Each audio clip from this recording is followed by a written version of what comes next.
Joining me now is Blair Kerkhoff from the Kansas City Star to preview this weekend's AFC Championship game. Hey, Blair, how are you? Thanks for joining me. Hey, I'm doing great. Thanks for having me on the show. Well, I appreciate you being here. I mean, it's an intriguing matchup for sure. These two teams know each other well. I feel like the Bengals just have a ton of confidence. And the biggest question mark, obviously, going into the game is the health right now of Patrick Mahomes with that high ankle sprain. Let's start there. What's the latest that you're hearing about his availability or potential limitations? Yeah, you're right. It is the everyday story here in Kansas City and throughout the NFL. So he has come to the podium 2 straight days, so Wednesday and Thursday. And when we talked to him for the first time on Wednesday, he had not practiced yet. So he declared himself, healthy, or as healthy as someone can be with his injury. Then today, he comes to the podium, said he felt good in practice, has been getting better every day this week. And I think the bottom line is he'll be somewhat limited, but he is going to play. And to what extent we see his limitations, we're going to have to wait and see. Even he doesn't know what it's going to be like when he gets out of the field and plays against the Bengals. It's one thing to go to the practice field and work around and go through some light drills, but getting on the field, playing playing the Bengals for the second straight year of the AFC title game, that'll be a different story. He's hoping that the adrenaline will help him in those moments. And again, it's going to be mobility, I think, that we're all going to be looking at when we see him on Sunday. That's such a tricky injury to predict, just because from day to day, it can worsen, it can feel better. And then game day, you mentioned the adrenaline and them doing whatever they can to prepare him for the game physically. Do you expect Andy Reid to adjust anything offensively to try to compensate for maybe some limited mobility? I do. I really do. I think Andy Reid's play calling will be challenged this week in a way that it hasn't been with Patrick Mahomes as his quarterback. I think it would be wise for the Chiefs to have a lot of short passes, get the ball out quickly for Mahomes to avoid the pass rush, rely more on the running game than what we're used to seeing with the Chiefs, with guys like Isaiah Pacheco and Jerick McKinnon. And really, I think not only from a keep Mahomes healthy standpoint, but also from just a way to attack the Bengals, a team that has beaten the Chiefs 3 times in a row. And I think we having covered the Chiefs for the entirety of the Mahomes era, you always hear about opponents saying we got to do everything we can to keep Mahomes, that offense, off the field. Well, I think the Chiefs need to take that approach to the Bengals with Joe Burrow and their terrific offense with their great wide receivers and solid running backs. I think the Chiefs need to do what they can to keep its offense on the field, to keep the Bengals' offense off the field. Yeah, it's a great point. I wonder, are you of the opinion that maybe the Chiefs have been too reliant on Patrick Mahomes to make that magic happen? The way that he kind of scrambles, is able to find the red zone. Have they been too one-dimensional in the past, and do they need to be more even? Well, I think that's the ideal scenario for the Chiefs. When you have a talent like Mahomes, you want to maximize it. So, some of his eye-opening touchdown passes this year have come when he has scrambled. He had a kind of a spin move for a short touchdown pass at Tampa Bay. He had the kind of the fling hook shot pass to McKinnon at Denver, where he almost ran out of bounds. Some of his great plays have come when he's been so elusive, and we just don't know to what extent that'll be available to him on Sunday. So, yeah, I think that it would just well serve the Chiefs to be a little bit more two-dimensional on Sunday than it is one. And look, against the Cincinnati team that looks so good in beating the Buffalo Bills last week, it might not be enough. Already the Chiefs are starting from a little bit of a deficit because of the Mahomes injury. And I tell you, look, he's been at full strength in all the other games that they've played against the Bengals in the past seasons, and it hasn't worked out for the Chiefs. And Cincinnati, I mean, you mentioned how motivated they are. I think that they are using what happened against Buffalo and the idea that they might not have home field advantage as this enormous chip that has multiplied on their shoulder. I mean, you listen to Joe Burrow asking people to get their money sent back to them. It's clearly become an us versus them mentality that I think has made them even more confident, more scary than they were in the past. I mean, you talk about trying to limit Joe Burrow's time on the field. Defensively, who are the Chiefs going to be relying on the most in terms of trying to mitigate what he'll probably ultimately do? Yeah, look, that's a great question. A player to keep an eye on, and one that the Bengals have done a good job with the last couple of years is Chris Jones, the defensive tackle. One of the best defensive players in the NFL. He's a finalist for Defensive Player of the Year. He had 15 and a half sacks this season. He has not had a postseason sack in his career. It's almost hard to believe that he's playing in, I don't know, his 10th, 11th, 12th postseason game on Sunday. He still doesn't have a postseason sack. And the Bengals have done a good job over the past couple of years of double teaming him and keeping him away from Joe Burrow. And in fact, it was a sack that didn't happen in the AFC title game last year that really kind of haunted Jones. If he had been able to bring Joe Burrow down at a strategic point in the third quarter, that game may have unfolded differently, but Burrow escaped, picked up a first down with his legs, kept a scoring drive alive. So number 95, Chris Jones, is a player to really keep an eye on for the Chiefs on Sunday.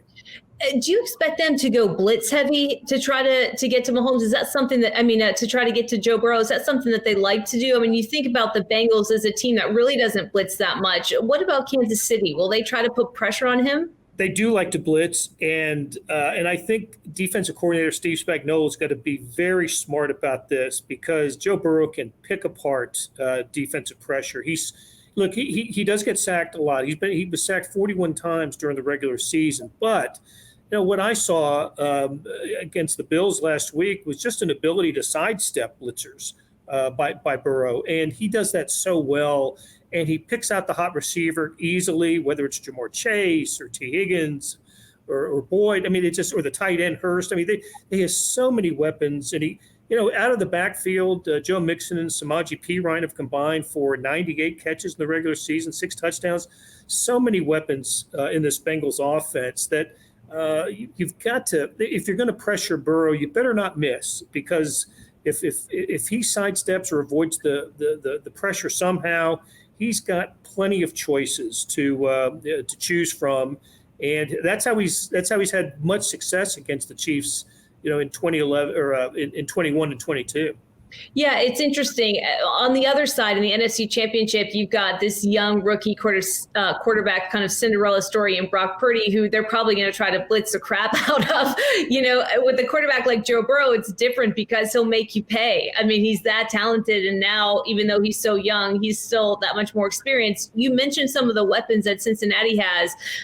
On Kansas City's side, I mean, to lose Tyreek Hill and kind of not skip a beat is remarkable with them making it back to this point. Are you surprised that they've been able to do what they do and make it back to the AFC Championship game without a weapon like that?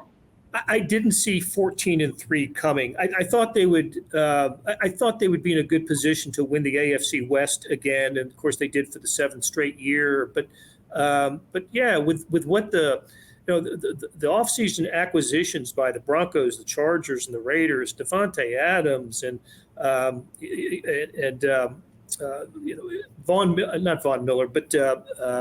Khalil Mack, I'm sorry, and others that have come into this, Russell Wilson with the Broncos, all these new faces that came into the division. We were talking about this might be in the best division of, in football history, and it really didn't turn out that way at all. The Chargers did get to the playoffs, had a really nice season. But no, the Chiefs, lost Tyreek Hill. They lost Tyrann Mathieu, the safety who was a Super Bowl starter for them, and they didn't miss a beat. They made picking up Juju Smith-Schuster and Marquez Valdez-Scantling on the offensive side, Justin Reed on the defensive side. The Chiefs did not miss a beat, and again has the number one scoring offense, total yards offense in the NFL. Defense actually improved this year numbers wise. So no, it's I don't know what the rest of the AFC West is thinking. If this was probably a year to get Kansas City because they're set up pretty well for the future with their roster. So, I didn't, like I said, I didn't see 14-3 coming, but I thought would be a good team, and they're one win away from going to the Super Bowl. Yeah, you know what, Blair? I was thinking as you were saying this, you bring up such a great point, because I think I spent an actual week before the season started. I probably said AFC West, toughest team, running the gauntlet, chewing each other up, spitting each other out. I mean, maybe 1,000 times. The entire league's focus was on this division and how the Chiefs were somehow going to get lost. And yet, the opposite kind of happened. And here they are again. That being said, Cincinnati has had their number the last 3 meetings and has shown no signs of slowing down. So, I mean, if they aren't able to win this AFC championship and advance to the Super Bowl, how do you quantify where they are? I mean, you mentioned a future full of promise, and their record certainly speaks for itself. Is it enough to make it to the AFC championship and not make it to the Super Bowl at this point?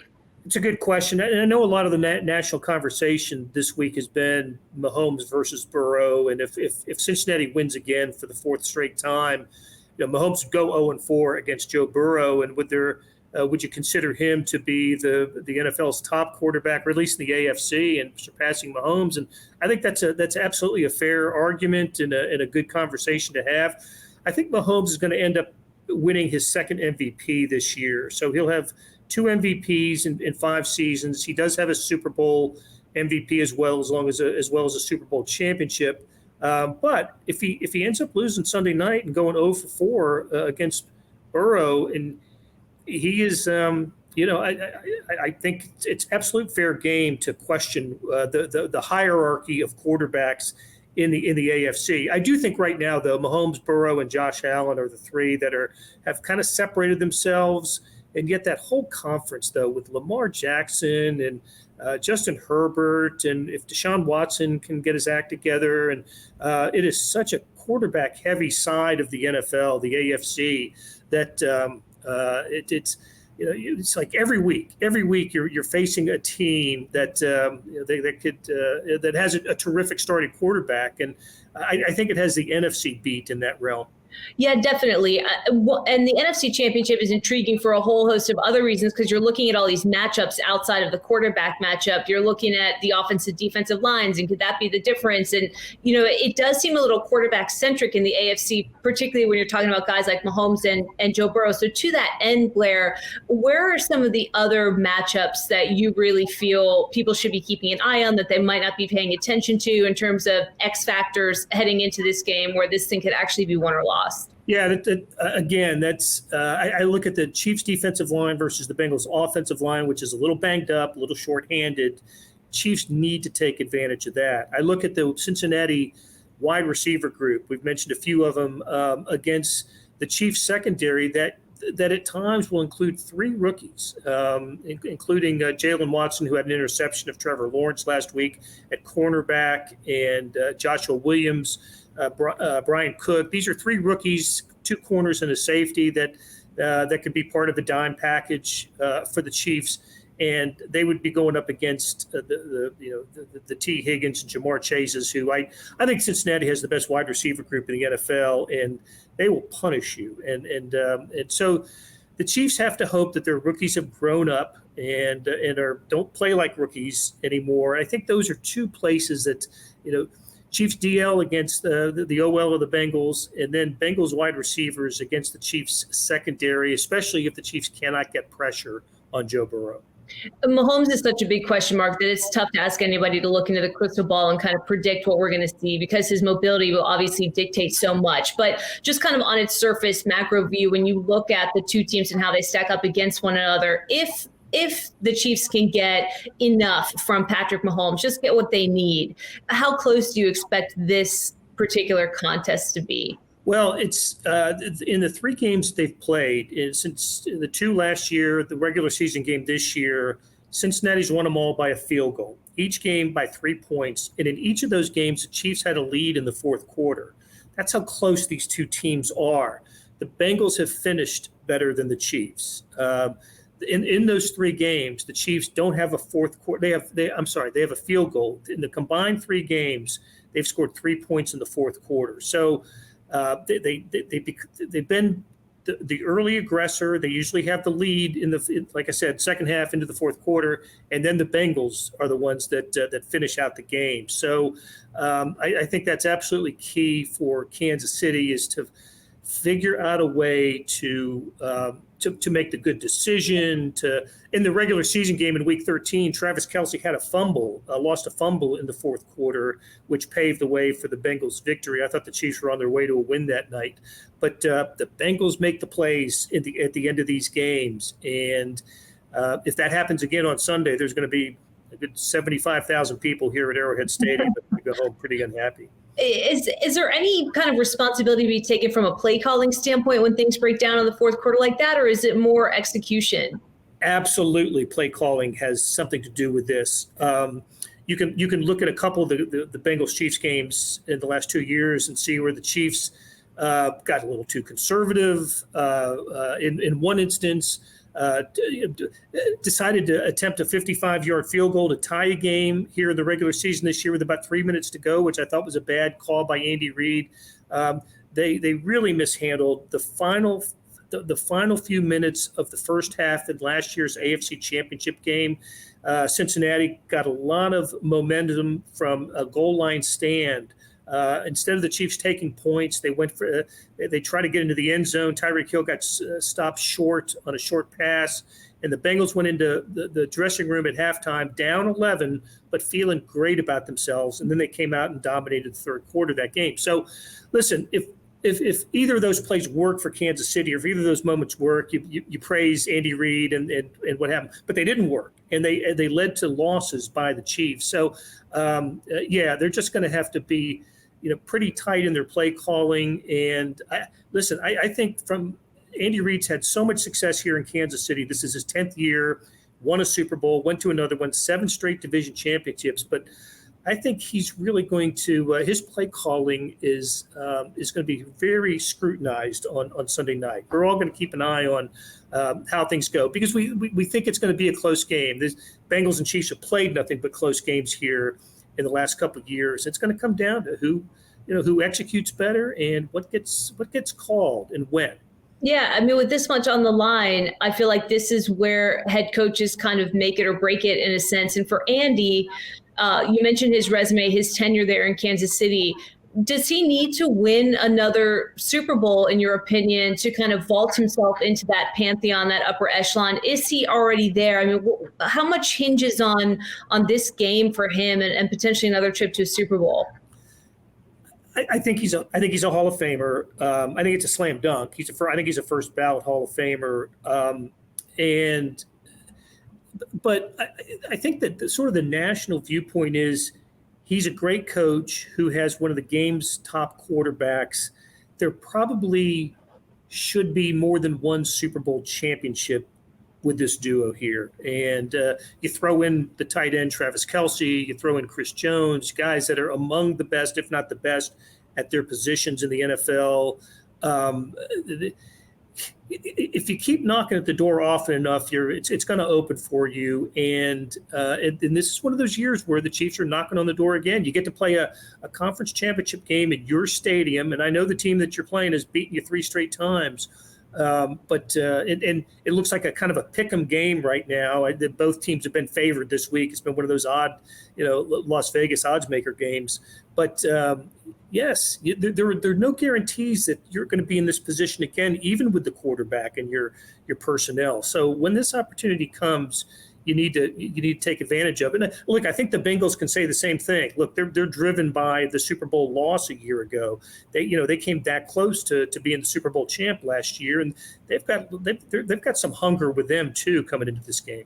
A lot of people think that Cincinnati's going to win this game, and how much does that sort of play into Kansas City's maybe just their mindset in terms of whether it's having a chip on their shoulder or taking a little bit of pressure out of the pressure cooker with the fact that, they're staring down the barrel of 0-4 against Joe Burrow. I mean, it seems like it might be rife for, I don't want to call it an upset because the Chiefs are the Chiefs, but maybe a little bit less pressure. So the Chiefs have been favored all the games they played against the Bengals. In fact, they've been a favorite in their last 14 playoff games. That's kind of amazing when you think about it. So every game Mahomes has started in the playoffs, the Chiefs have been favored. But I think the Chiefs would be better served if they felt like an underdog in this game. I just think if you played with that kind of mentality, the chip that you've referred to, and that's real. That's a real thing. You talk to players about it, and especially after a game, after a win, they talk about how they felt disrespected and all that sort of psychological stuff. But it's a real thing. And I don't know if the Chiefs have had that in their previous meetings against the Bengals, or at least felt that way. And I think it might serve them well if that's there for them this week, even though the game's playing in Kansas City again, right? 5th straight year of the AFC title game is in Kansas City, and the Chiefs are the Chiefs, and Mahomes is Mahomes, and all that. I think one of the reasons Cincinnati got as far as they did a year ago, and while they're playing so well this year, is it's always them against the world. They make it, they feel it. They make sure you know it, and I've sensed that again this week in Cincinnati. Yeah, I tend to agree with you. Before I let you go, I know I've kept you too long already, Blair. Because so much focus has been on the health of Patrick Mahomes, is there anybody else that we should be thinking about from an injury standpoint that may or may not be available that could potentially have an impact on the game? Not really, not from a Chiefs standpoint. They've been without McCole Hardman, a fleet-footed wide receiver, for a couple of months now, and he's the only player listed on the injury report as a less than a full practice participant. We don't expect him to play, but except for Mahomes, this is as healthy as the Chiefs have been all year. Going to be exciting. Are you expecting a close contest? Absolutely. And I got to tell you, I tend to agree with you. If anybody who watched both the Chiefs and the Bengals last week had to be more impressed with the way Cincinnati went to Buffalo and won than what the Chiefs did with the Jaguars, even though they played the second half with a Mahomes that had injured the ankle. That happened in the second quarter. So I don't know. I'm kind of leaning back. That's giving me a lot to think about, Blair. Now, honestly, my mind is more confused than it's been all week, because I thought, this is Joe Burrow's and Cincinnati's to win. Now I'm not so sure if Patrick Mahomes is indeed healthy enough. I feel like maybe what I would view as an upset could be brewing, even though, like you said, they're 14-3. So at this point in the season, who knows? But I appreciate the insight and the time, and thank you so much. Great talking to you.